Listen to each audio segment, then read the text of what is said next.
Dr. Merlin, do you want to share your screen? And I'm going to introduce you, and then I will introduce the other speakers before they speak. And also, we're going to have Wendy Morse join Dr. Muoio as well. So Louis Merlin is an assistant professor in the Department of Urban Regional Planning at FAU.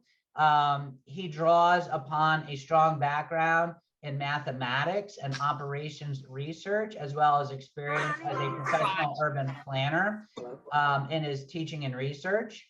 Dr. Merlin is particularly interested in developing mathematical models that shed insight into pressing urban problems. So Dr. Merlin, take it away. And if you're not speaking, just ask that you would mute yourself to avoid background noise. So thank you very much.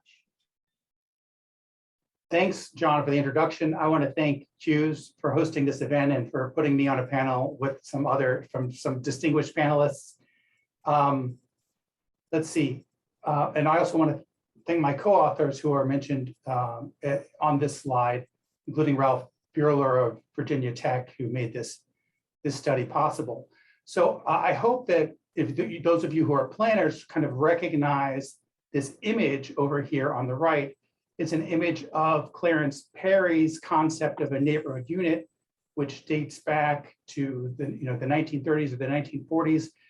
The idea that we would design neighborhoods with the community institutions at the center and with all residential. It's not like you're going to significantly regrade this. With all residential units within a quarter mile, right?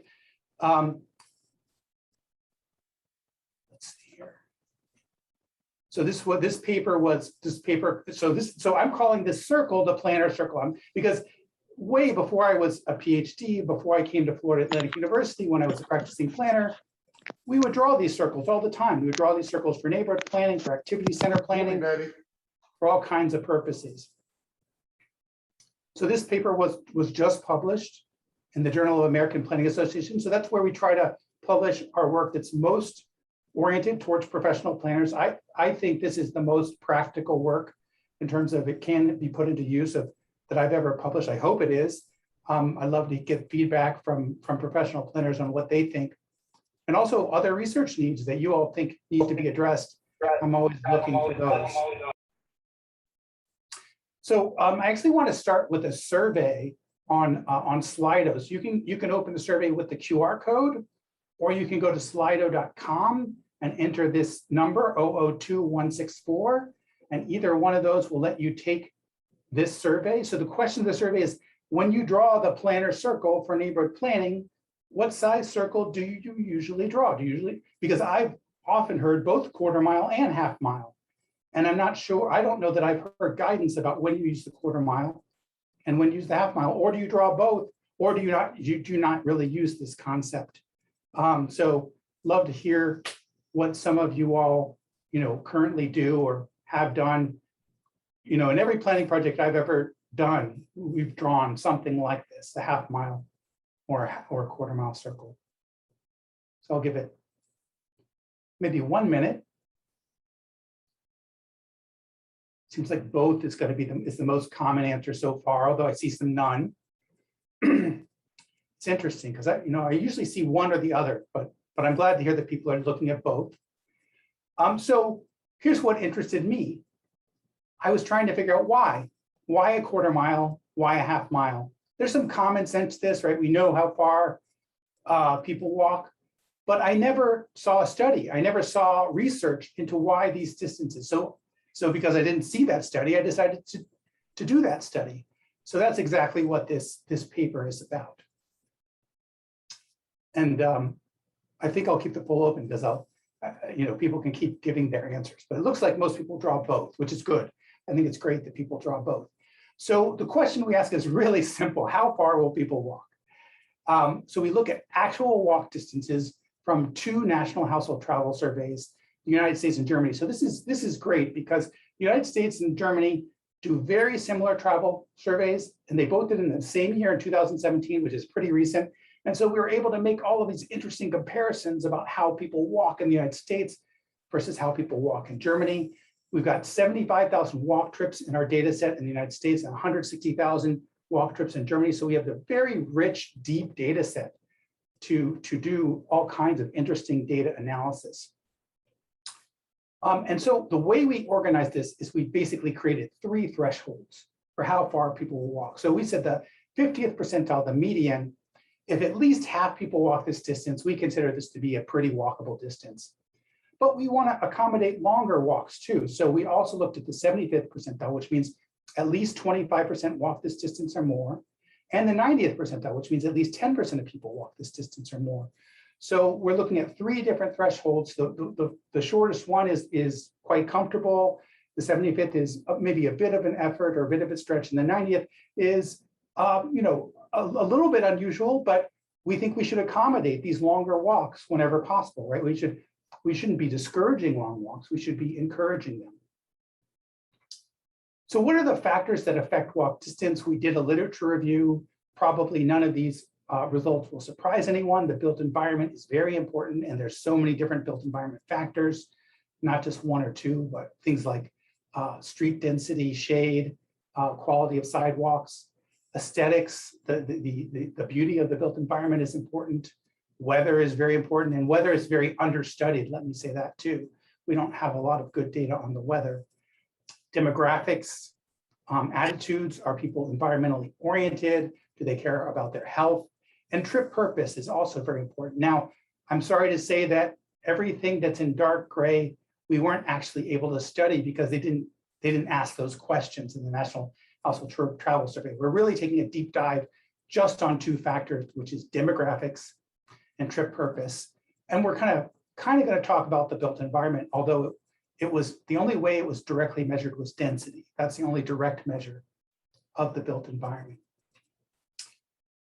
So this summarizes the empirical results from both studies, from both the United States and Germany. So I'm going to start talking about the factors that have a large effect. Age. The age of the pedestrian had a pretty large effect. The day of the week also had a pretty large effect, with people walking longer on weekends. Trip purpose, that was probably the most important factor on how far people were willing to walk. And not always, but almost always, Germans, for every trip purpose, Germans walk further than Americans. So just start thinking about why. We'll talk about that some more later, and that'd be a good topic for questions. Then I also want to talk just as much about the factors that have little effect on walk distance. So income and education. So a lot of people, some people assume lower income people walk more, or higher educated people walk more. We did not see any significant effect of any of those variables. Hey, very much. How are you? Oh, fuck. What's up, bro? We've got household size, vehicle ownership. So this was probably the most surprising. It's true that people who own fewer vehicles walk more, but it's not necessarily true that they walk further per trip on a per trip basis. We're looking at individual trips. So we didn't find an effect of vehicle ownership. So this summarizes what we found in terms of walk trip distance by purpose. Leisure trips are far and away the longest trips. And that can include trips for social purposes, trips for dining out, work and school related trips are longer. And the shortest trips are trips for shopping and errands. Shopping makes sense because you often have to carry something with you. So shopping trips tend to be the shortest. Errand trips tend to be, I guess, time constrained and short. So there's a strong influence on trip purpose. Okay, this is really, really interesting, and I can't fully explain it, but we looked at this is the average walk distance by age. And what you see is that the youngest people under 18, walk the furthest in the United States, but that's not the case in Germany. They're walking the least distance in Germany. The people who are walking the most distance are the middle-aged and the seniors in Germany. So, I think this is a very complex result that's hard to unpack, but one of my interpretations is that I don't think it's really that much about health. I think it's much more about cultural factors, expectations, norms, than it is about physical health. Why people are walking. Watching the Merlin chair. think we got another. Why people are walking as they grow older, why people are walking less distances in the United States, but are walking more distances in Germany. So part of the reason I think people are walking more distances in the United States, well, there's two obvious reasons. One is more time, but the other is most of these people can't drive, right? So they rely on walking much more for their mobility. Okay, so this research was meant to be used. It was meant to be practical. So this is just very simple instructions for using this research. So we know that age and trip purpose are important. So when you're planning a neighborhood or a community center or an activity center, think about these questions and use this tool. And I'm gonna jump to the website that has all the results in a second. What is the age that you're planning for? What are the target age ranges? And you could plan for multiple, but it's helpful if you can identify a key target age range. What are the trip purposes that are most of interest? Then you go to the tables and you look up the 50th, the 75th, and the 95th percentiles, presumably for the US table, unless you happen to be in Europe.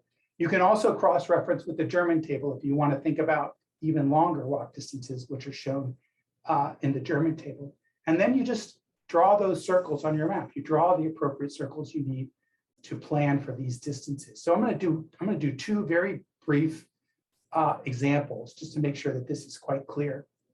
Oh yes, I think to share my website, I need to stop and start again. So just give me a second to stop and start. So this is on my personal web page. I have all of the results on my personal web page through Florida Atlantic University. So this shows for each trip purpose, for each country, for each age, the 50th percentile, the 75th percentile, and the 90th percentile in meters. So it's just a bunch of numbers that shows all of the data in meters. But the point is to use this, right? The point is to use this in an applied setting. So let's imagine that we're planning a new urbanist neighborhood that has a shopping district at its core. How close does the housing need to be for people to actually walk to the shopping district, right? This is all about distances and walkability of those distances. So we pull up the data for shopping trip purpose. I'm assuming that it's young adults who are buying homes or renting homes in this area. And we get three thresholds. We get basically 400 meters, 700 meters, and 1,000 meters. So the shortest threshold is 400, then the median is 700, then the third is 1,000. So my interpretation of this is that if we want to create the most walkable zone, that would be about 400 meters, which is the quarter mile, which is what we normally do. If we want to look at the moderate walkability zone, we'll go out to 700 meters, which is 0.45 miles, almost half a mile. But I think this is where we're probably under planning for walkability. It's really walkable up to 1,000 meters, even for shopping, which is 0.62 miles. So I think we should. The way I would do this is I would draw at least two. At least I draw the inner and the outer, maybe all three. I would draw three circles: 400, 700, and 1,000 meters, and plan for how. So I probably would plan for the most dense housing types within that 400 meter zone. But within that 700 and 1,000 meter zone, I would also plan for a significant amount of housing. And I would also think about the routes. How would the routes connect as directly and as comfortably as possible to this central shopping district? I want to give one more example just to show that the numbers do vary quite a bit. So this second case study is the idea of a neighborhood park. We're going to plan a new neighborhood park, and we want to make sure that kids can walk to it. So we're going to focus on a different demographic than the previous study. Okay, so go to the table, look at the 0 to 17 age group, look at leisure trips, excluding loop trips. So leisure trips, a lot of leisure trips are people walking from home and going back to home. Those are the loop trips. So we excluded those trips, so it's just one-way trips. And you can see that the walk distances are quite a bit further for leisure trips, right? Up to 1,000 almost for the 50th and 1,700 for the 75th and 2,000 for the 90th. So if we translate this into miles, For walking to parks, for young people, we would have 0.6 miles for the most walkable zone, 1.1 miles for moderate walkability, and 1.3 miles for feasible walkability. So, if we're drawing quarter mile and half mile circles, I think we're vastly underestimating walkability for certain trip purposes and for certain demographic segments. And so this is what the 3 planning circles would look like for your park district. You're proposing a park and you want to look at that 950 meter buffer and the 1800 and the 2100 meter buffer. Okay, so yes, we all know, we've known for a long time that distance matters very much in walking, more than any other mode. Walking is sensitive to distance. However, it's not just a quarter mile for everything, and that's quarter mile is the one I see the most. Now, that doesn't mean putting things within a quarter mile isn't a good idea. I just think it's too narrow. It very much depends on the age of the pedestrian that we're planning for, and it also very much depends on the trip purpose. And then lastly, it really depends on the qualities of the built environment. Now, we weren't able to study the built environment directly here, but certainly one of the reasons that we find much longer walking distances in Germany than the United States is better built environment, which is covered by innumerable factors such as safer street crossings, slower speeds, better infrastructure, less wait times at traffic lights, automated signal crossings for pedestrians. But I also think there's cultural factors as well. I think there's a culturally, Germans are more likely to accept longer walk distances. So the big bottom line conclusion of the paper is don't just draw a quarter mile circle for everything. Use the data that we have, draw the right circle for the right purpose.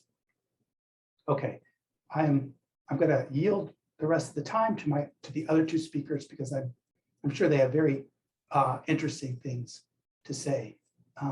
This is just my contact information if you want to follow up with me afterwards. Dr. Merlin, thank you. There's a couple of really quick technical questions that I'll just ask. A couple in the chat, and then I guess I have one as well. But the first one is, do you have disaggregated data for the 18 to 29? Because basically 18 and 22, college students may have different patterns compared to, those who are maybe 22 to 29. I do have that data. I have not done the analysis with that data, but the age is shown to the year. So we created those age groups, but you could disaggregate college age students and do a separate analysis for that age. Yes. Great. And then another question was, what time of day was considered in the analysis? Many school work, shopping, and leisure trips are during the dark for large parts of each year. Yeah, we also looked at time of day. One of the problems is that we're looking at the whole United States, and there's very different daylight hours in northern parts of the United States and the southern parts of the United States. We didn't see huge effects for time of day. We in general in the United States, people do a little bit longer walk distance in the morning. I actually thought it might have to do with weather, that people prefer walking in the cool weather. But we didn't see huge effects by time of day, modest effects by time of day. But that data is also available and could be the subject of an additional study. And then I had my own question in wondering, did you look at network distance? Because I imagine the distances reported in NHTS were network distances, and you kind of were showing more kind of crow fly distances. Yes, so it's interesting because the distances are actually different between the United States and Germany. In the United States, the distances are network distances, calculated network distances, which the crow fly may exaggerate it a bit depending on the quality of your pedestrian network. If you have a very dense pedestrian network, the crow fly is a good estimate, but it may overestimate. It actually may overestimate. It is network distances. In Germany, it was self-reported distances, which also means the data aren't directly comparable, but I still think it's quite believable that people are walking longer distances in Germany. Well, great. I'm sure maybe there'll be more questions towards the end when we have kind of the panel Q&A. So thank you so much, Louis. We're gonna shift gears now, and we're going to hear from, and Lisa, I apologize if I mispronounced your last name the first time. I don't know if I did or not, but is it pronounced Nisenson? Yep, that's it. Okay. That's it. Okay, so Lisa is the Vice President of New Mobility and Connected Communities for WGI. WGI is based here in Palm Beach County. She leads development of next generation planning, smart city technology strategies, emerging mobility, and integrated placemaking. Her specialty is developing next generation planning techniques to incorporate trends and technologies into projects. Her clients include municipalities, private real estate developers, regional agencies, and campus managers. Currently, her work includes a curbside management and parking study, several vision and mobility plans, phase 1 of automated shuttle transit services, and research on autonomous shuttles. So Lisa, thank you so much for joining us. All right, thank you. And thank you for sharing your lunch with us and today is actually National Sandwich Day. So good time to have a lunch and learn. I have my colleague's name here, Angela Biaggi. She can also answer some questions next. So what I want to talk about is this notion of programmable streets, which is kind of a new concept, because when we think about streets, we think about pouring a bunch of concrete and curbs, and it pretty much stays that way for the life of the street.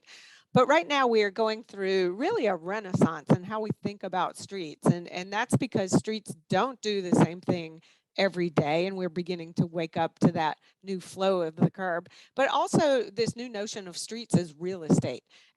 And that was even predated COVID, but now after COVID, we're really looking at how people use the street in new ways that unlocked new value. We've also got e-commerce competing for curbsides. We have new modes of transportation. And of course, that underlying notion that no matter what you do, it's really the good placemaking and walkability that dictates how your built environment is going to work. Next. The other reason we're really looking hard at programmable streets is because there is this new era of innovation when it comes to vehicle types. And even though I do a lot of work with cars, what we're starting to find is really that innovation in everything that's between 5 and 20 miles per hour. Of course, we know the scooters, but things like e-skateboards, rad bicycles just introduced an e-bike that goes up to 37 miles an hour. We've got these autonomous delivery bots that can go anywhere from 25 to 35 miles an hour, mopeds. And the reason we're having to talk about this is because of the question of, well, what's going to go where? Is it going to go on the sidewalk, in a bike lane, in a travel lane? Do we need new kinds of lanes? But I really do think for the sake of pedestrians, we need to start ironing some of this stuff out. And of course, for bicyclists, we're going to have to figure out how to remove some of that friction of all these different bikes going different miles per hour. Next.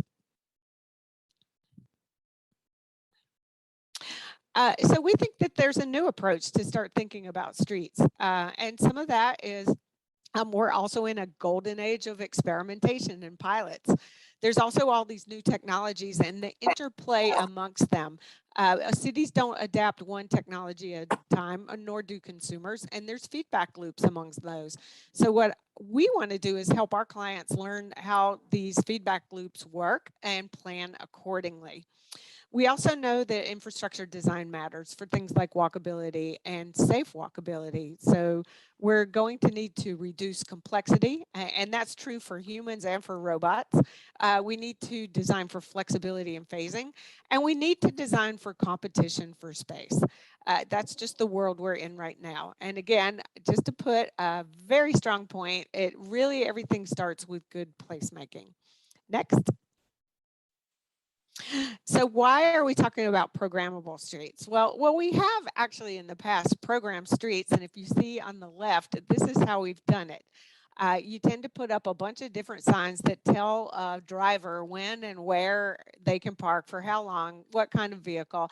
And the more that you want to add flexibility to your street, the more signs you add. And of course, that is turning out to be a little bit of a tough thing to do.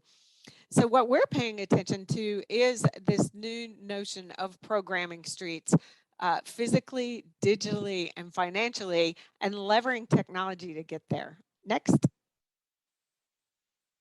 So I'm going to go through a bunch of slides that just kind of slice and dice the topic a little bit into bite-sized pieces. The first one we're looking at really hard is modular infrastructure. There are lots of companies out there that are beginning to create new types of separators, delineators, outdoor furniture, even charging and recharging, parking. And in this slide, you've got the modular planter. And as you can see at the bottom, it's got the slats, and that's so it can be moved around by a forklift. You can have a bike lane, but it doesn't have to be there 24 hours a day forever. And that kind of helps reduce the temperature of a heated debate about whether or not there should be complete streets, because this way it lets you try it before you buy it, or it doesn't have to be all the time. You can have your complete streets and your regular streets too. And then some of these other methods with the temporary bike line delineators.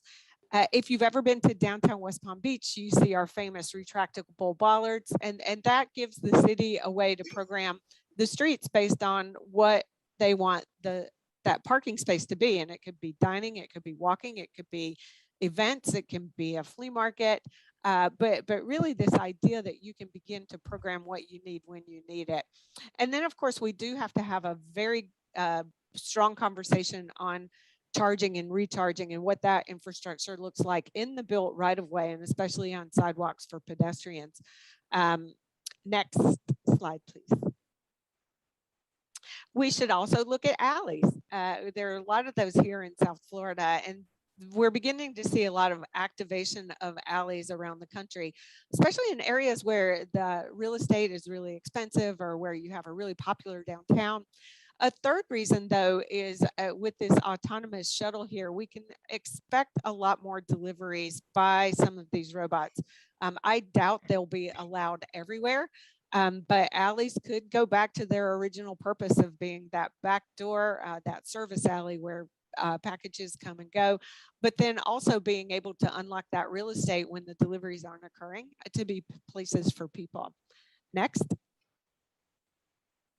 This is one of my favorite topics, and that is the new ways of designing shared paths, especially now that we've got all these new vehicle types coming on board. So you can see in the top left hand, one of the most famous complete streets upgrades that's ever been done from Lancaster, California, where it took a road that looks like a lot of roads, or as Chuck Maroon calls them, stroads, around Florida, and really turned it into a place where you could have a park space, you could have parking, you could have festival streets and things of this nature. Again, it's all in the design. On the lower left-hand side, you can see a trail that's been built in England that is both a active transportation path for pedestrians and bicyclists, but also a travel way for some of the autonomous transit that's starting to come along. I'm not so enthused about autonomous cars, the separate cars, but I am really interested in remaking transit, especially that missing middle of transit for vehicles that carry anywhere from 4 to 6 to up to 12 to 15 people. And if we can make that pencil out, because you don't have the need for a driver, then that's a great idea. Time will tell if we can get to that sort of dream. But I think that by designing the infrastructure right, we can actually make that occur faster. Also is a shared use path where you can see bicyclists, dune buggies, pedestrians, autonomous shuttles. This is in California. It was designed by Alta. So you can see the hunger for this type of new shared use path is coming to fruition. And then in the upper right-hand side, this is a path we designed along Okeechobee. And I do think that there is beginning to be some serious thought about the sharrows on arterial roads that are marked 45 miles an hour. And how can we actually get that bike lane up and out of the travelway in better design? And I think that this actually might be one of the tools in the toolbox. Next. Also, when you're talking about programming, you can talk about phasing. Again, that idea that you can test ideas and tweak them and improve upon them before you get to that greater investment of a complete street. And that could be anything from demonstration with some of these wave delineators that, again, going back to that modular furniture. It could be quick build, again, which is another reference to modular infrastructure. And quick build is becoming part of our lexicon. So get used to it and look for it in grant applications and things like that. It's intended to last 1 to 5 years. And really has made a difference in making sure that we can get to complete streets faster and for lower costs. And then, of course, the permanent installation. So again, that idea that you don't have to do everything at once, but you can phase it. Next. Now, I want to talk a little bit about parking technology, and I struggled with this. It's like, this is about complete streets and pedestrians. Why should we talk about parking? Well, the simple reason is that a lot of times 30% of local traffic and congestion is people looking for a parking space. And as you would know, if you've searched for a parking space, if you don't know exactly where you're going, your attention is not always on the other cars and other pedestrians and bicyclists. So all of this technology that can really make it easy to go directly to a parking space all of a sudden can help reduce that traffic.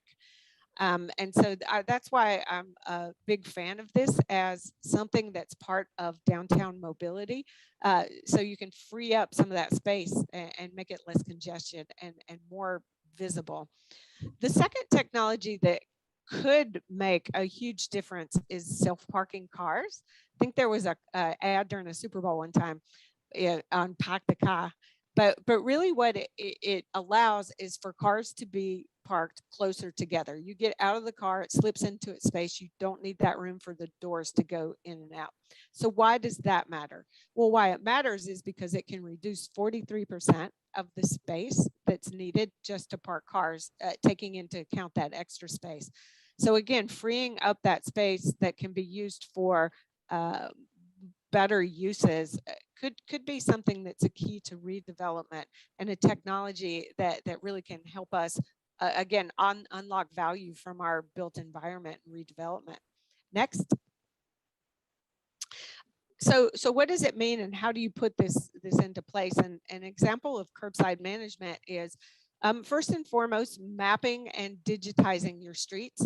There is now a movement to come up with a singular data standard called CurbLR.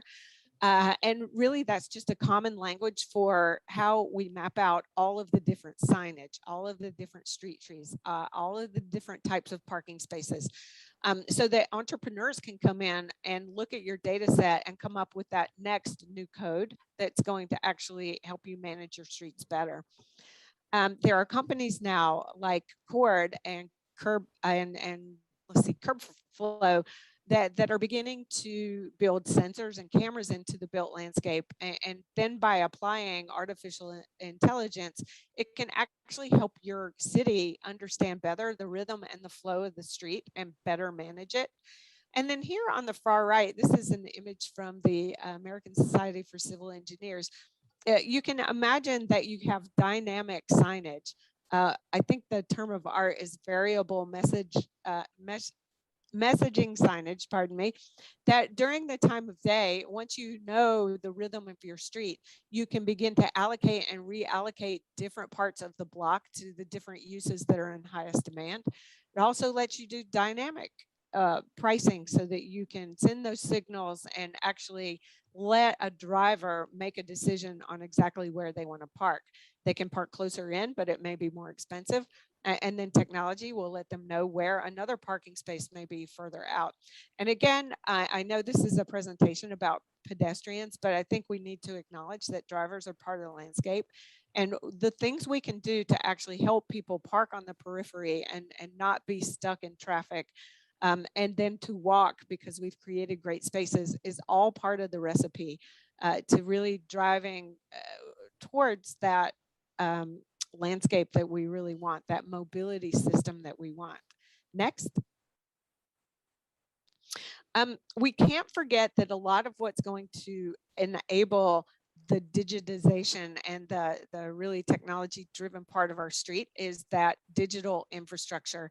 Right now, we know those as things like cell phone antennas and underground cables, but there's this whole new realm of different technologies that are going to be needed to support autonomous vehicles, real-time information, or whether you want to walk down the street streaming Netflix. Maybe there's some Squid Game and Pokemon Go going on there, but all of that requires some heavy duty communications. For planners, this is a big deal because at the federal level, the telecommunications companies are exempt from local rules. There's been some delegation problems there. We as planners have been trying to work with other entrepreneurs so that we can fit all this stuff into the built landscape in ways that don't interfere with the aesthetics and with the walkability, but still deliver on that promise of the things we want that have become part of our everyday life. Next. And then in wrapping up, we also, for Complete Streets, can begin to reimagine those streets where they're not doing the same thing. The lanes are not doing the same thing every day. This mast arm on the left is from Cincinnati, Ohio, and it's one of my favorites because basically you can take the standard sign, take it off the pole, put it on the masthead, and you can watch it change throughout the day as a traffic engineer begins to reassign the lanes based on transit prioritization, for example. You can reset speed limits if you want to. No turn on red if you've got a bunch of pedestrians in the evening. And just the idea that we can begin to have these kinds of multi-use streets throughout the day. And then finally, when we're looking at matching the infrastructure with transit and microtransit, we need to ask ourselves a lot of different questions about the value of where those vehicles are allowed to go and how can we make the autonomous systems work so that that shuttle ride is as convenient or even more convenient than somebody who's getting into their car. Next slide. The most underrated technology is that which is in your pocket, your smartphone. And I think we're going to see over the next couple of years a lot of tools that are going to help transit riders and pedestrians as we try and navigate the landscape. This example is my favorite because my least favorite thing to do at a multimodal hub is try and figure out which bus I need to take.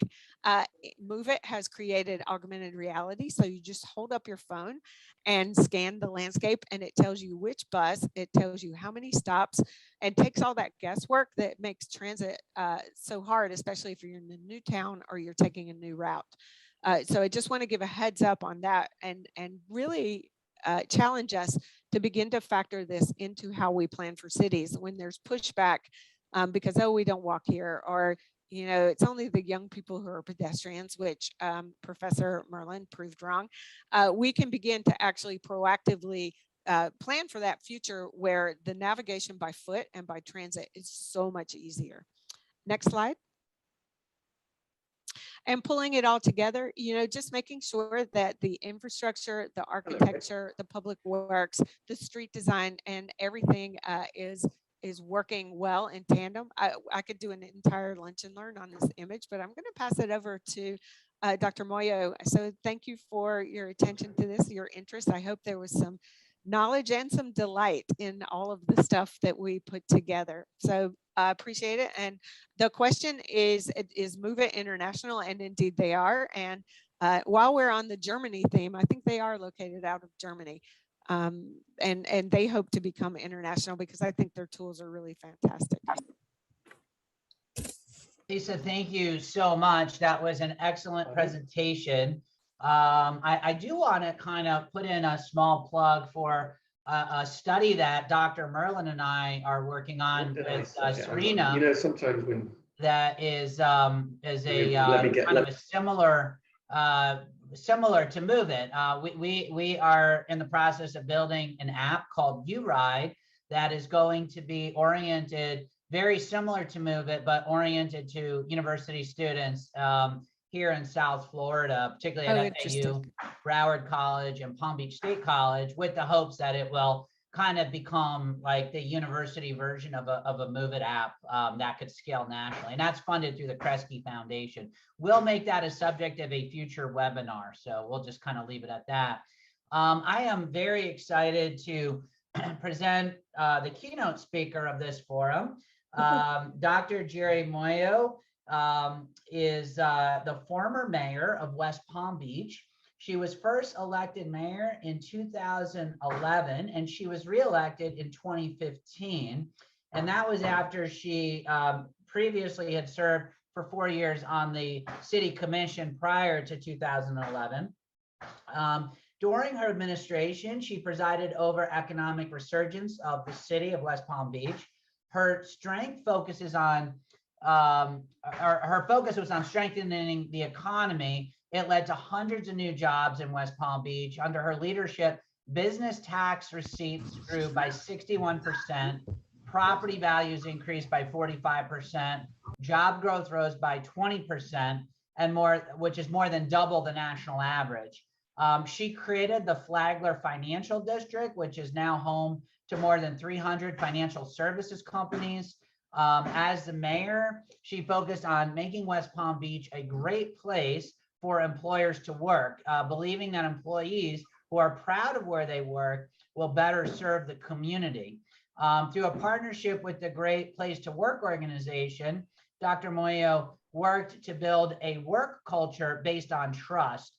She's currently the president and CEO of Great Cities for All, a business focused on building great work cultures, developing leaders within organizations, and government and community engagement. Her PhD is from Syracuse University. And I just wanted to kind of just wrap up by saying that, before this, we spoke and I said, and she said, John, what do you want me to share with the group? And I said, listen, most of the people joining this call are professional planning practitioners. But, we're trying to figure out how we can serve elected officials, both by educating them and giving them the tools they need to do the great things that West Palm Beach has done under her leadership. And so, I think, she suffered the good, the bad, and the ugly when she was mayor. And as a resident of West Palm Beach, I was very proud to have a mayor so committed to these issues. So Jeri, welcome, and look forward to hearing your presentation. Well, thank you, John. I'm really happy to be here with you. And I'm glad that you clarified that I am not a professional in this field. I am a practitioner and relied so much on folks like John and Lisa to help me understand where we needed to be going. So I'm excited to be here. I have with me Wendy Morse. Wendy and I worked together while I was mayor, and we'll get a little deeper into what her role was as we get through the slides. So I'm going to screen share, and hopefully this will all work. All right, everybody see it? Okay, as John said, that I've started a business after I was term limited as mayor. I completed my time as mayor in 2019 and started Great Cities for All. So here's a picture of me being sworn in as mayor. Those are my two grandchildren who are now like getting ready to go to college. And I was standing there saying the words that would make me mayor, thinking, what the heck did I get myself into? I had no idea really what my job was going to be. And in West Palm Beach, we have what's called a strong mayor form of government, which meant that I was in charge of all of the operations of the city. We didn't have a city manager, we had a city administrator. That person reported directly to me. So I was the head of the organization with 1,600 employees, $500 million budget. And I thought, what really is my job? And when I took over, we were facing a lot of challenges just coming out of the recession of 2007. Our unemployment rate was at 9.9%. Our property values had dropped by 30%. Our workforce was depleted and discouraged. We had lost over 300 employees, and the people who were still working there hadn't had a raise in 5 years and weren't really too happy. We also were having problems with our water system and some of the environmental issues that were challenging. And residents really were not all that happy with the services that they received from City Hall.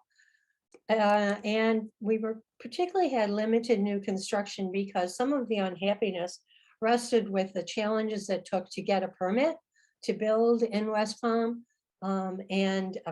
We really needed to address that. So as a result of this, I realized that one of my jobs, one of my most important jobs as the leader of the city, was to lay out a vision.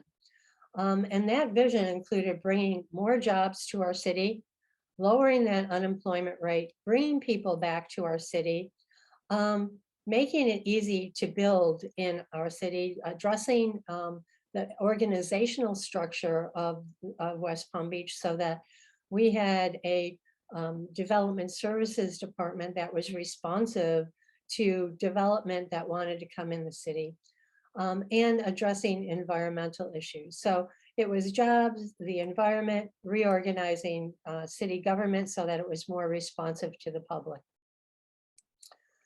So shortly after I was mayor, one of the local architects brought me this book, Walkable Cities by Jeff Speck. And that really started me off on thinking about where we ought to be as a city and what we needed to do to attract people to our city. You know, when I first became mayor, I thought, oh, I'm going to be traveling all over the world and I'm going to be talking to people and trying to convince them to bring their company to our city. And, you know, they're going to just want to come. Well, no, we had to have something that they'd want to come to. So we needed to build our city into a place where people wanted to be. We wanted to be more walkable. We wanted to be more bikeable. We wanted to be more business friendly. I had moved to West Palm Beach in 2002 after having lived in both New York City and Boston. And I knew the vitality of walkable cities. I experienced it though. So when I read this book, I thought, you know, this is really where we need to be going. And I actually was able to bring Jeff Speck in to do a study of our city. And these were some of the recommendations he came up with. Clematis Street and City Place have yet to coalesce in a single self-supporting mixed corridor. For those of you who know West Palm Beach, our City Place, Clematis Street are both sort of retail urban centers that existed within a couple of blocks of each other, but were not connected. Certain streets, particularly the state-owned Okeechobee and Quadrille, were downright hazardous to pedestrians. This is where some of our challenges came in, trying to convince people like the Florida Department of Transportation and the County Department of Transportation that people needed to be able to cross Okeechobee Boulevard. It wasn't just for cars. We had a new hotel there. We had a link to a retail area. They needed to be able to get across the street. We also wanted to, he mentioned Flagler Drive. Flagler Drive, for those of you who don't know West Palm Beach, is an area, is a road, street right along our waterfront. And it cuts off downtown and the waterfront with a 4-lane street. We've had several studies done since the Jeff Speck recommendations that said we need to bring the water to the people and address the issue of Flagler Drive. And I'll talk a little bit more about that later. And we had no plans for bike lanes or bicycling in the city. So we really started working on his recommendations, developing a bicycle master plan, really looking at how we can best connect Clematis Street, City Place, and other areas of our city, where we needed to work with the state and the county on addressing crossing lights and how to make them more pedestrian friendly. I also had the opportunity to go to Copenhagen in 2015. This was sponsored by the Knight Foundation. And I am there in the upper right-hand corner and on the bicycle. And we really learned a lot from the folks at GAL Studios and 880 Cities. If you're not familiar with 880 Cities, 880 Cities works with cities to make them places good for 8-year-olds as well as 80-year-olds. GAL Studios was founded by Jan Gehl, one of the first architects to start talking about building cities for people and designing cities for people. And I have to say, just being in Copenhagen was just a great learning experience for me, and came back with so many ideas that I think I sort of overwhelmed my staff with all of the things that I wanted to do. So we invited GAL Studios in to take a look at our city, and they did. And I like this quote: "To create a healthy and livable city with a vibrant public life, you need to invest in the public realm." So we wanted to make our city a place where people wanted to be. And some of you might be familiar with the Gallup study that was done many years ago that talked about why people loved their city. And there were 3 things that came up. 1, is it aesthetically beautiful? 2, is it accepting and open to diverse population? And 3, are there places where people can come together and enjoy community? And that places where people come together, that public realm, is just so critical to making your city a vibrant and exciting place. So the key takeaways from the folks at GAL, and Wendy, I'm going to invite you to chime in here wherever you would like. But one of the things that they said was quality invites quantity. We needed high quality spaces to bring people to. We have a beautiful waterfront. And when GAL did their research, and they did extensive research when they were writing the report, they did focus groups, they had online surveys. They asked people, what are your favorite places in the city? And so many people said the waterfront. But what we found out was that they had reasons to go to the waterfront, but no reason to stay unless there was an event. So there was no chairs, there were no places for people to sit and gather. We needed more shade and seating and lighting. It was a great place when we had Clematis by night, or we had other events there, people wanted to be there, but on an everyday basis, while it was beautiful, why would they go there? We also really needed to start thinking about moving away from cars, although our cars still dominated. And I think one of the critical parts was we're a very compact city. You can get places easily, but the journey was long. The facades were boring. We have 2 railroad lines through the middle of our city. To get from one end to Clematis Street to the other was not the most inviting walk. So how could we address these issues? Wendy, do you want to add anything to what I said about these key takeaways?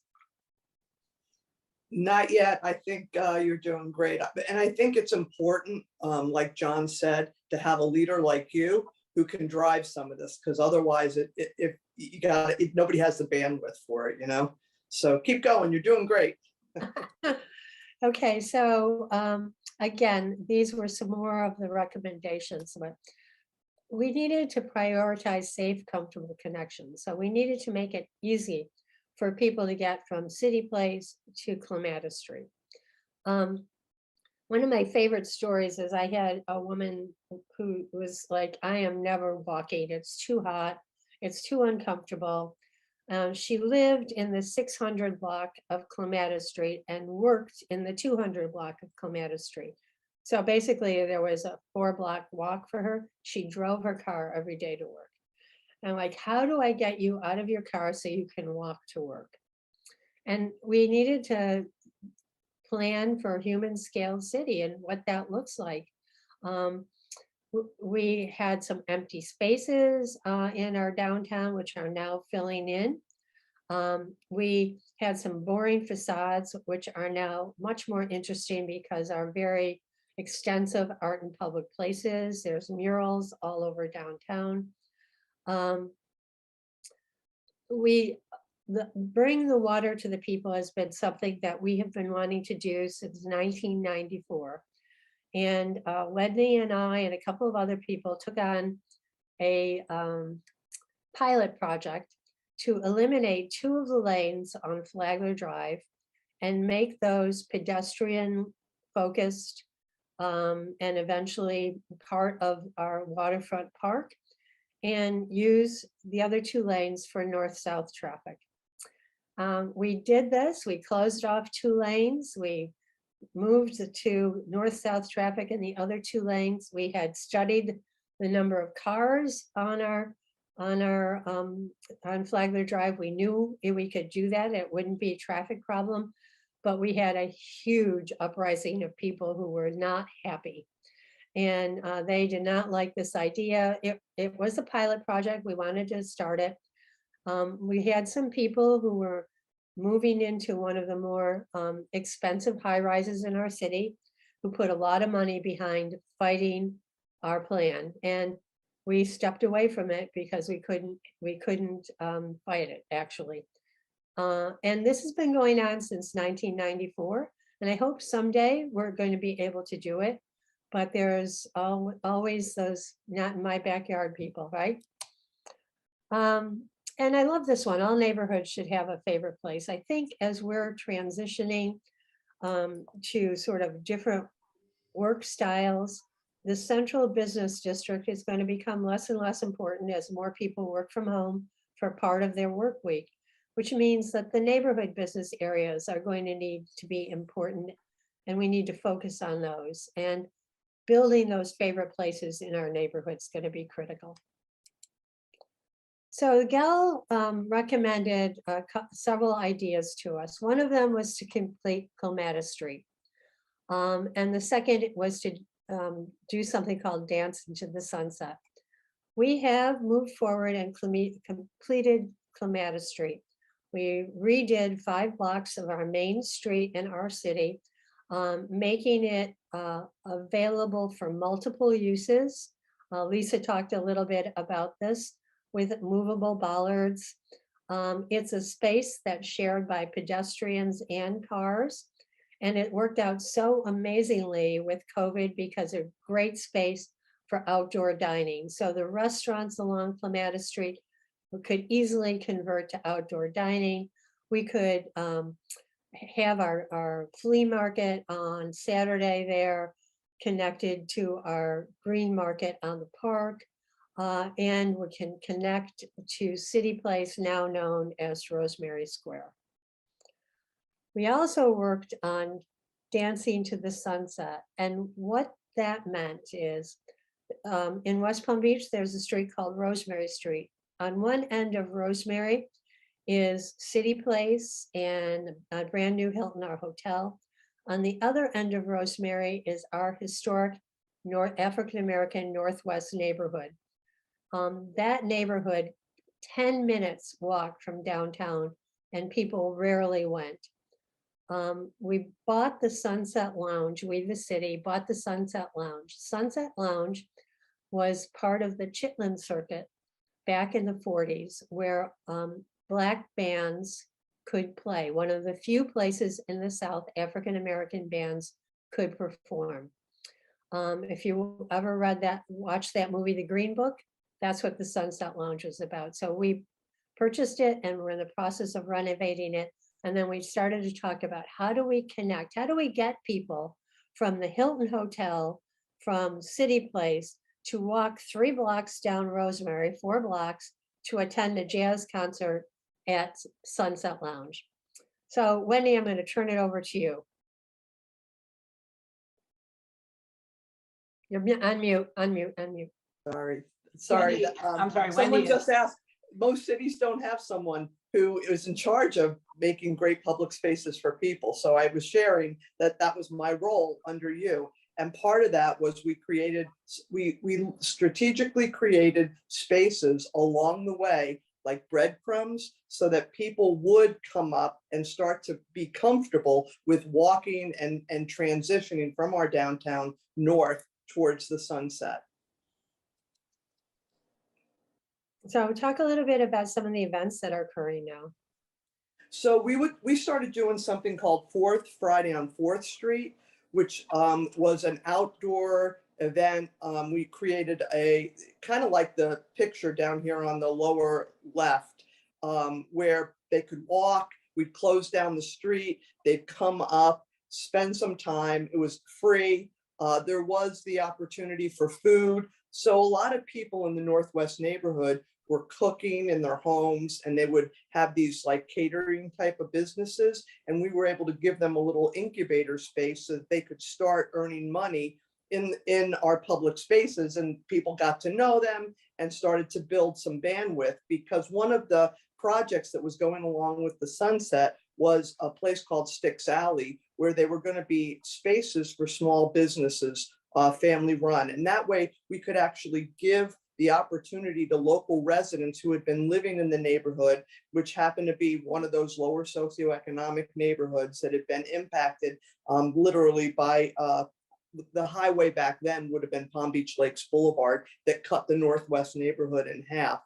But all the things that you're seeing in the news right now, we had already gotten on board to start transitioning, to start helping those communities. And now those events are all occurring right in front of the sunset. So people, they're well attended. They can have 300 to 500 people at them. Started being able to do that. And we installed those pedestrian sensors at the corner of Banyan and Rosemary, so we could tell how much foot traffic was actually coming from the downtown on the nights when we would have these events. And it really increased exponentially. So we could see that what we were starting to do was having an impact. So if you look at the upper map, on the far left side is the Sunset Lounge. And right in front of the Sunset Lounge is now the Sunset Park, which is really quite beautiful and has sort of a music theme to it. And then again, just south of it is Sticks Alley, where we'll be having incubators for local businesses. And at the far right side and south is Clematis Street, and south of that is City Place. So again, our goal was in this particular, and we have several other examples, but in this particular example was to connect folks from the south to the north and make it a pleasant place for people to be and to walk and to want to be able to get to where they wanted to go. So I think one of the other things I wanted to talk about was the effect on private industry. We brought Gal Studios in. We redesigned Clematis Street, which looks a little like the upper left-hand picture. And then the folks at City Place, now Rosemary Square, a privately owned entity, said, we want to do the same thing. So they brought Gal Studios in, and they totally redesigned their property. It was called City Place, and they didn't want it to be a place in the city. They didn't want it to be a city place, a separate place. They wanted it to be a place in the city. They wanted to connect it to the rest of the city, not have it be a separate entity. And so this was originally developed in like the late 90s, early 2000s, when it was sort of a separate, closed in, everything was facing inward project. When we started doing the work in the city and bringing in experts like Spec and Gal Studios, this private organization started thinking, no, we don't want to be inward facing. We want to be outward facing. We want to invite people to connect from Clematis Street to Rosemary Square. So, I mean, that was one of the unexpected positive things that happened as a result of the work that we were doing. The other thing we started was the Office of Public Life. We were the first city in the country to have an Office of Public Life, and Wendy was in charge of that Office of Public Life. And Wendy, talk a little bit about what your job was and what your focus was.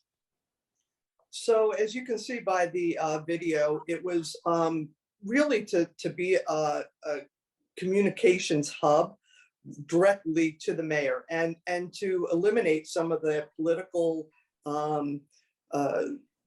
walls that you could run into in order to make sure that we were meeting the goals that we were trying to get to.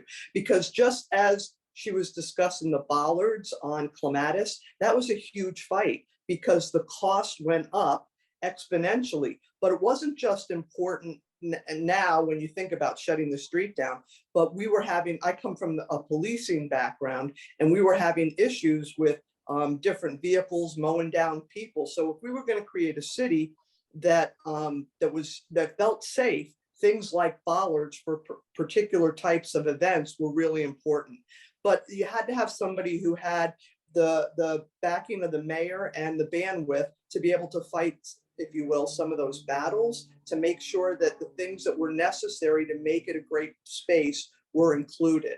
And I think that you can see the beauty of what Rosemary Square did was they recognized that they kind of stood separate, and there was an intention for that in the 90s because that area was so riddled with crack cocaine and crack houses. So they were trying to separate themselves. But then as we evolve into the 2000s and things are changing, it was time for them to recreate themselves and to match the city. And that was our intention, to go all the way north into a neighborhood that had been historically defunded, not really maintained or paid attention to. And, you know, it had to be something that someone who was a guardian, if you will, of those areas, and to build relationships, because Serena will tell you, she did a couple of events there. There are great folks in these communities doing great work, but they don't have some of the support that they need. And so I could come back to the mayor and say, listen, this is what we need. And she could facilitate some of those things to build capacity, to build trust with the government, to build you know, a sense of community, that this was their community as well, and that somebody was listening to what their needs were. You can see the other priority, the other things that I had on my plate on the sheet. I think the other important thing was to have somebody to also advocate internally. So when engineering was working on a project or planning was working on a project, we could have somebody there saying, look, you know, is this going to be a complete street? Are we addressing shade trees? Or are we, how are pedestrians going to get across here? Somebody who could advocate for these ideas internally as well. So some of the challenges, can't tell you how many times I heard, this is not Copenhagen. We're not going to ride bikes. It's too hot. There's no shade. Nobody rides bikes. You know, I'm not going to walk in the Northwest. It's not safe. The whole idea of a road diet. Oh my goodness. You know, people want bigger and better roads, bigger, not better roads. The Florida Department of Transportation never met a road it didn't love and want to widen. And the same with our county government. You know, I talked to you about closing a part of Flagler Drive. That was one of the things that didn't work for us, but I hope someday it will. And I think part of the importance that I would share with you who are on this is supporting your leaders is so critical. Informing the leaders that you work for, the mayors, the city commissioners, helping them to know if that architect hadn't handed me Jeff Speck's book, I'm not sure if I would have where I would be on this journey if somebody hadn't given me that information. And the other part of the story is I'm no longer mayor, and there's a new mayor who has very different priorities. In order for this to work, this work to continue, we need people in the planning department, in that engineering department, who are going to continue to advocate for this vision. And to continue to inform the new mayor of the importance of making a city for people, designing a city for people. So that's what I challenge you with, you who are here on this webinar. When you're working with the city, make sure that you're connecting with the mayor and having that person understand the importance of a clear vision for the people who work with him and for him or her, and supporting that person. So I have this video. Wendy, when was this video done? A couple of years ago? Yeah, sorry. It was for your last State of the City address. So it was 2019, actually, then. Turn it up, turn it up.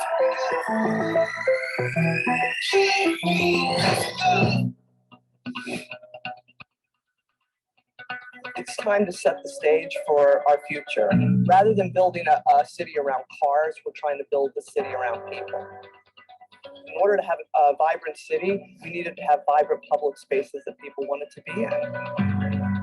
My job is to make sure that we are putting public life into all of our projects. Public life is everything from walking, biking, engaging in the public spaces, playing. So when we talk about transportation for everybody, we're thinking of creating a unified system that is, one, is free, or some kind of program that helps all of our citizens. We have bike share right now, and the scooters are coming in, so we have different micromobility options.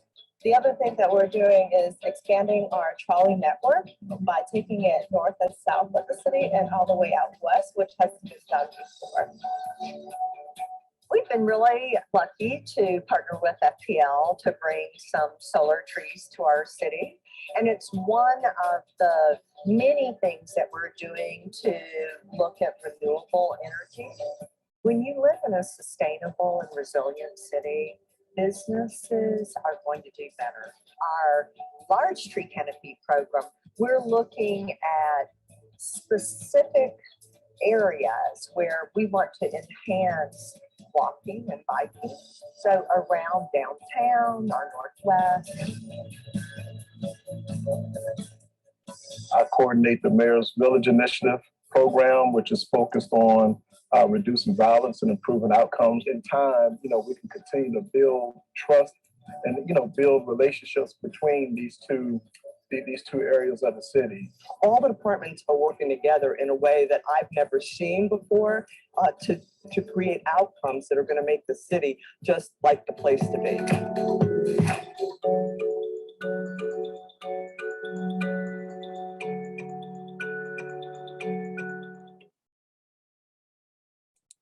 Oh, I don't want to do that. Turn it up. Sorry about that. Okay, I guess that's the end. Anyway, so that was 2 years ago, before COVID, and a lot of things have changed and happened, but I see things picking up again. But one of the things that has happened in the last, well, over the last 10 years, so we've seen a big influx of more businesses into our city. A lot more financial services. Goldman Sachs is moving in. The dreams I had in 2011 of bringing jobs to our city, we're seeing, and it's a result of making our city a place that's livable, walkable, a place where people want to be. So I'll leave it at that and turn it back to John. Mayor, thank you, and Wendy, thank you so much. We have a few questions in here. So let me start out, and if others have questions, feel free to raise your hand with the little icon in Zoom under reactions. You click on reactions and you could kind of raise your hand. It kind of looks like that. But I'll read the questions in the meantime in the chat. And then if you raise your hand, I would prefer you ask your own question. So I'll call upon you. So the first question that I see is, kind of based on the lessons of the Flagler pilot drive, what would you have done maybe differently to overcome the resistance of the NIMBYs on that project? Yeah, I had been sort of enamored with these pop-up ideas. So this is going to be a pop-up idea, a pilot. What I should have done was spend a lot more time talking to people about what we wanted to do and preparing them for what we wanted to do and selling it. And, you know, it was my mistake. You know, we should have been better at selling it up front first and helping people to understand what the benefits would be to them. And it just was unfortunate that a couple of people who were moving from Palm Beach to West Palm Beach, and most of our, I have to say, a good deal of our opposition came from the town of Palm Beach on this. So, you know, we should have been better reaching out to those people. Wendy, I see you're nodding your head. Yeah. Yeah, I think that was the big takeaway. And I think, unfortunately, it ended up being that there was a hurricane or something for the leading up to it, where we weren't able to really do some of the outreach that we had intended. So, and then it just kind of happened. So, yeah, I think that's the big takeaway. More community engagement. Yes. Richard Dunn, would you, I see a check mark next to you. I'm assuming you want to ask a question? Can you unmute yourself? Thank you. First of all, Jeri, appreciate everything you did as mayor. I'm Palm Beach Gardens residents, but I saw it from far. Thank you. But my question has to do a little bit more digging in. Could you explain or review just briefly a few more of the changes you did in the development review department, or how you were able to reduce the time or maybe reduce the opposition? If you could clarify maybe some aspects of that. Thank you. I think the most important thing is I put a new leader in that department. And I consolidated, I didn't consolidate, I put under one head building services and permitting, what's the word I want? Code enforcement, and planning, the planning department. So I think bringing the building services into the planning, working with the same leader as the planning department really helped to get that going. Putting in a dynamic leader into that department who understood our goals. You know, when I was running for mayor, people would stop me on the street and say, it took me 6 months to get a permit for it to put a screen room on the back of my house. No, you know, we want people to be able to do those things. But then I would also have developers come to me and say, we're never building in West Palm Beach. You know, it's just too hard. It's too complicated. It takes too long. There's too many hurdles to jump. So I changed out the leadership and brought someone in and said, you need to get rid of these hurdles. And I want to cut the time down. We started keeping track of time, monitoring all of that. So. Yeah. Oh, we have two questions that I think we could probably address at the same time. One is there a follow-up study on how the changes have affected the area businesses? And then is there a position description for the director of public life? Yes, we do have a position description, and John, we can send it to you. I know, Wendy, you have it, right? We can send it to you and then you could share it with whomever. What was the first part of it? The first part of the question was what follow-up studies may have been done to look at the impacts on businesses? Well, I can tell you that our business tax receipts went up 65%. So that meant more. That's just during the time I was mayor. It's gone up since then. So there are more businesses in our city choosing to be in our city and buying into the whole walkability piece. We also learned, and this is not a study, but people were bringing their businesses into the city because the people who worked for them, the millennials and others, wanted to be able to get out and walk to lunch, wanted to be able to get out and go to Starbucks. And so there were incentivized to that. But we looked at, we had an economic development study done in 2018. And that compared us to cities like Austin and some other cities, I can't remember off the top of my head. but we were growing jobs faster than those cities. We were bringing jobs into our city faster than those cities. And if you recall, one of my goals when I took office in 2011 was jobs. You know, we needed to raise our property values. We needed to get jobs here. And the way we did this was by making our city a place where people wanted to be.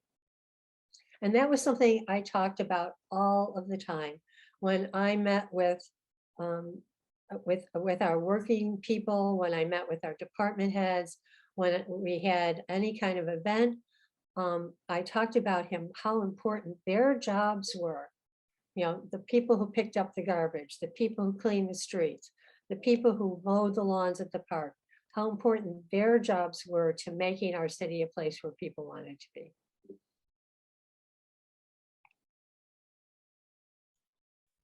Are there others that would like to ask a question? Feel free to, unmute yourself or raise your hand or put it in the chat window. Yeah, we certainly had all of the pushback that everybody else has on bike lanes. One of my favorite was we wanted to put bike lanes on one of the roads in the southern part of our city. And there was a big protest against it. And they were protesting because it would take parking spaces away. Well, the fact of the matter is there was no parking on those streets by ordinance, and they were not supposed to be parking on those streets to begin with. But, you know, there are just so many people who were just nervous about the whole bike lane piece, taking away room for a car to be. Mayor, I have an important question. So the city of West Palm Beach has, very distinct neighborhoods that, some of them have very high proportions of ethnic communities and Black populations and impoverished populations. How did you try to address equitable investment in these topics while you were the mayor? Well, that's a very important question, and that's one of the reasons we chose Dancing to the Sunset as our first and most important project that we wanted to take on, because we wanted to get people moving into the Northwest neighborhood, walking there, using the facilities. We also have one of the other projects was to connect 15th Street, which is where a lot of kids walk to school, and make that more walkable for the kids walking to school. We also started a Vision Zero program because on some of our streets, one of which is Broadway, there are no crosswalks. You know, people couldn't get across the street, so they were just walking across the street and getting hit by cars. And that's where, many of our our folks with struggling live along Broadway. It's a big Hispanic community. There's a lot of workers who get picked up for day jobs along Broadway, and it just wasn't safe. So now we finally got FDOT to let us move forward with redoing Broadway. So I don't know if that answered your question, but it was certainly a big part of it. And there's my husband.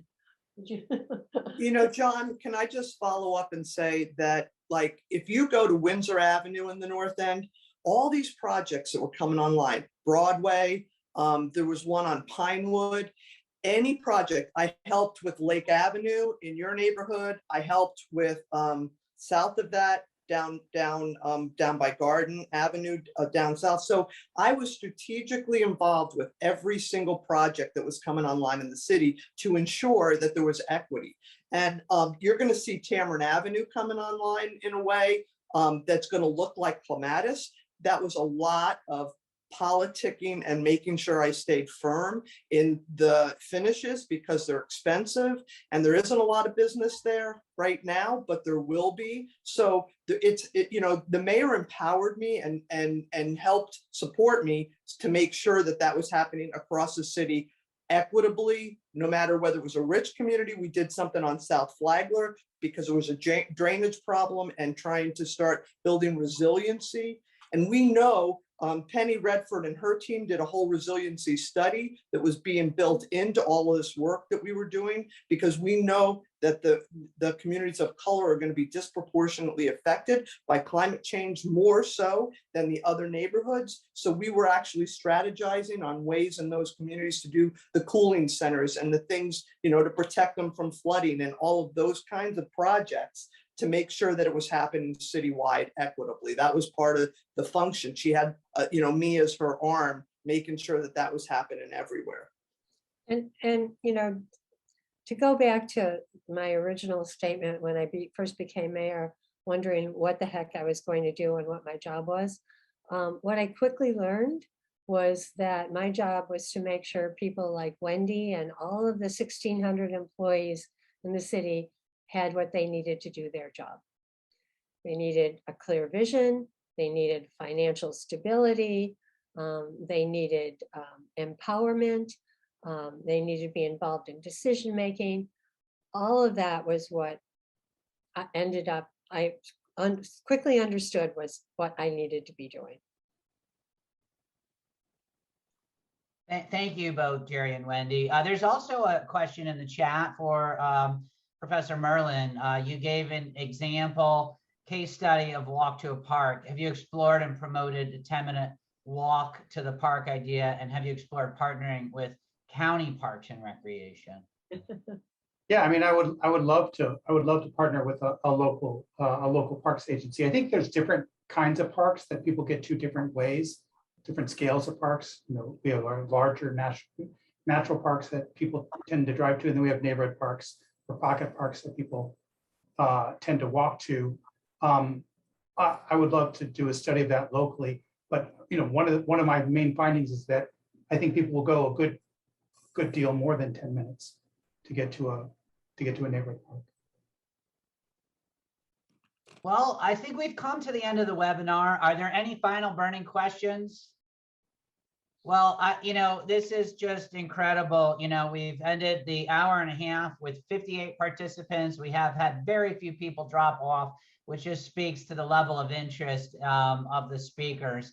So I want to thank you all again, Louis, Lisa, Jeri, Wendy, and I want to especially thank Serena, who, you know, was really the driving force behind the scenes on all of this.